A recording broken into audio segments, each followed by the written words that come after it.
Welcome to Virtual Tips of the Day for doing virtual treatment. Um, I got a call this morning from Krisha, and she was talking about her clients and how they sometimes want to get off the phone real fast. And so I thought that that would be a great thing for the virtual tip of the day is to talk about clients cutting the session short, whether you're doing this by phone or by video or by the FCC app. What do we do to help prevent clients who are using this opportunity and then cutting it down for whatever reason? So I have some helpful hints for you. First of all, schedule the session. Make sure you use it just like you did your face-to-face session. And when you end a session or call them to schedule a session, you say, I'll see you tomorrow at 3 o'clock on the FCC app, and we'll meet from 3 to 4. Keep your scheduled sessions and treat them just like face-to-face sessions. That'll go a long way. Number 2 is use a reminder text or email or even a reminder call. Remember today from 2 o'clock to 3 o'clock. Notice how you're setting the time expectation. We have our session. I'll be calling you, or I'll be see you on the app, or we're going to be meeting in the Zoom room. So use some reminder text at the beginning of the day. Thirdly is orient them. And I mean orient them at the beginning of your session, the middle of the session, at the end of your session. So it might start off like this. Hello, Jim. Glad you're here today. We're going to be working for the next hour on these 3 things. And let's go over some just reminder etiquette about using this. And then I'll find out if you have anything you want to add to our agenda. Notice how you started right off. You said you gave them a welcome. You reminded them of the time. You oriented them to this session. This is not a phone call where I'm just checking in on you. This is actually a full hour session. You've talked about the fact that you're going to have an agenda. All right. And that there are some basic etiquette rules that we use to make this kind of virtual session work well. So I've given you 3 categories of etiquette that you could go over multiple times. First is to minimize distractions. You check your background noise. And so you would say, Jim, just want to remind you that we need to check our background noises. Are you in a private place? Can you close the door? If you find it being a distraction, where would you be able to go? Helping them think about what's going on around them and finding a more private place to be so that background noise doesn't distract.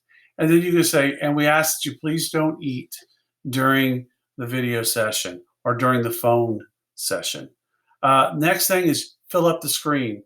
If you're using video, say, you know what, I need you to go to full screen. And so that the screen can be as big as possible. That helps things go a lot better when we're doing virtual video sessions.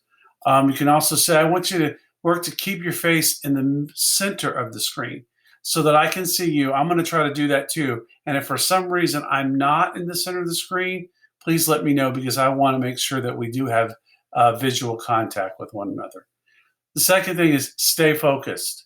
So we're going to avoid any phone calls that come in during our hour session, and we're going to avoid any text messages. I know it's tempting. You might even want to turn your notification off if you're using a smartphone to do this video session.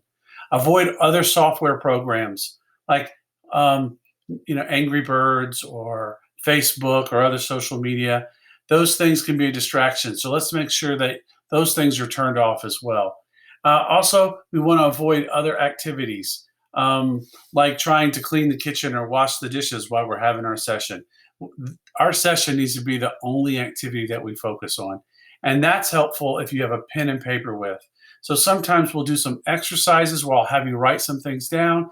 You'll show them to me, or it's at least a good place for you to keep some notes for what we cover during the virtual session. So those etiquette issues are excellent, and you orient them to how long you're going to spend, and here are the rules that we're going to follow during this session. You might even say, let's practice using the software in some way so that they get more comfortable. You think of any way that you need to orient them so that they're comfortable with the medium that you're using. And then throughout the session, you go back to where you are. You might have to remind them of a rule, or you notice a notification comes in, or you see their eyes moving to the side of the room.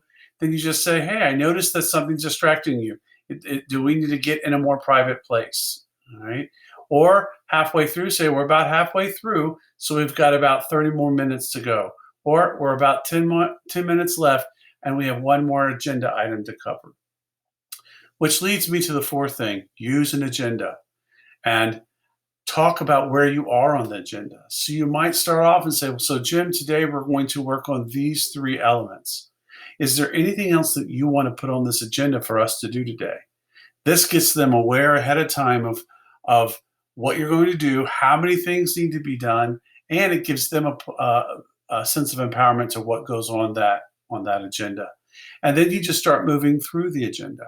And if you get to the point where you want to drop items 3 and 4 off the agenda, as soon as you make that decision as the therapist or as the provider, you say, "I notice we're about 40 minutes in and there's still three things on the agenda. We're not going to do those things because I want us to spend the rest of our time on this issue."